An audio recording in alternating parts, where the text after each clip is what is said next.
Apakah hidup kita dengan Tuhan hanya sebatas aturan, ritual, dan label agama? Atau ada sesuatu yang lebih dalam sebuah hubungan yang hidup, nyata, dan penuh kasih? Teman-teman, banyak orang mengira bahwa kekristenan hanyalah agama, sekadar kumpulan peraturan yang harus dipatuhi. Tapi sebenarnya, inti kekristenan bukanlah agama melainkan hubungan pribadi dengan Yesus Kristus. Bayangkan hubungan ayah dan anak.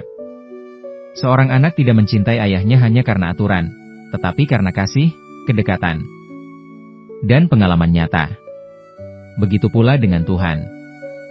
Dia tidak memanggil kita hanya untuk menjadi pemeluk agama, melainkan menjadi anak-anaknya yang hidup dekat dengan Dia setiap hari. Yesus sendiri pernah berkata dalam Yohanes 15 ayat 15, "Aku tidak menyebut kamu lagi hamba, sebab hamba tidak tahu apa yang diperbuat oleh tuannya, tetapi aku menyebut kamu sahabat. Karena aku telah memberitahukan kepada kamu segala sesuatu yang telah kudengar dari Bapa-Ku." Lihatlah, Yesus tidak ingin kita hanya menjadi pengikut yang kaku tanpa hati. Dia mau kita jadi sahabat, jadi anak yang dekat dengannya. Inilah yang membedakan iman kita bukan sekadar ritual, tapi relasi. Banyak orang rajin ke gereja, ikut pelayanan, bahkan membaca Alkitab setiap hari. Tapi hatinya jauh dari Tuhan. Mereka hanya menjalankan agama, tapi tidak benar-benar membangun hubungan.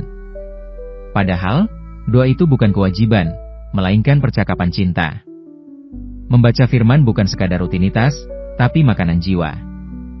Pelayanan bukan untuk gengsi rohani, tapi sebagai wujud kasih kita kepada Dia yang lebih dulu mengasihi kita. Agama bisa membuat kita terjebak dalam formalitas, tapi hubungan dengan Tuhan akan menuntun kita pada perubahan hati yang sejati. Dari hati yang kaku, menjadi hati yang lembut.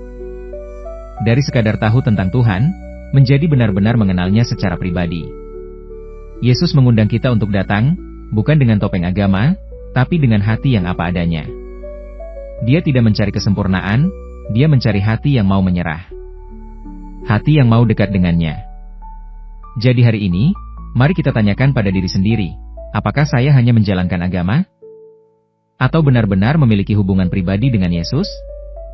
Karena pada akhirnya, ketika kita berdiri di hadapan Tuhan, Dia tidak akan bertanya, agamamu apa? Tapi Dia akan melihat, apakah kamu mengenalku, dan apakah aku mengenalmu? Jika video ini menyentuh hatimu, jangan lupa kasih like. Bagikan ke temanmu supaya mereka juga diberkati. Dan subscribe channel Iman Tanpa Batas supaya kita terus bertumbuh bersama. Tulis juga di kolom komentar, aku mau hidup dalam hubungan dengan Tuhan, bukan sekadar agama. Mari kita penuhi kolom komentar dengan iman yang hidup, bukan iman yang kaku.